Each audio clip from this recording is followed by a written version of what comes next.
après tout ce qu'on a vu, il faut qu'il y ait la prise de conscience et une révolte. Quelqu'un doit voir dans sa famille les gens mourir, les gens n'est pas avancés, les sœurs n'est pas se marier, les frères n'est pas avoir de travail. Pour que le réveil vienne, il faut une prise de conscience d'abord et une révolte dans son esprit. Tu dois être révolté de quelque chose. Tu dois être révolté d'une situation. Non, assez c'est assez. Les gens ne peuvent pas continuer à mourir dans ma famille comme ça tous les jours.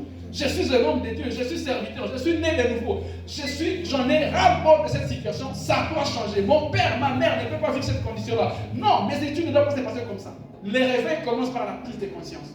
Des gens qui ont changé de ville, des gens qui ont conquis des villes à Christ, ont eu conscience de dire, dans notre environnement, Jésus n'est pas vraiment annoncé. Dans cette église, les chefs sont vides, nous devons évangéliser. Une conscience et les révoltes doivent engager les gens pour amener les choses à l'existence. Et la deuxième chose, après la prise de conscience et une révolte de changer les choses, c'est l'obéissance. Quand vous avez conscience de cette chose-là, les choses doivent changer, vous devez maintenant être obéissant à l'écoute de la parole de Dieu. C'est que Dieu veut le faire. Amen. Maintenant, tu dois obéir à Dieu. Dieu va te dire, pour que cette chose arrive, va à la montagne. Prie pendant 2-3 jours. Reviens, tu vas voir les choses vont changer. Il faut être obéissant à ce que Dieu dit.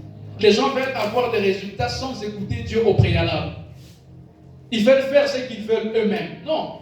Jonas était un révolutionnaire, c'était, je veux dire, un fils de la rébellion. Dieu lui dit, va à Ninive. Lui, il prend la direction opposée. Il a vu les résultats, il s'est retrouvé dans les ventres du poisson.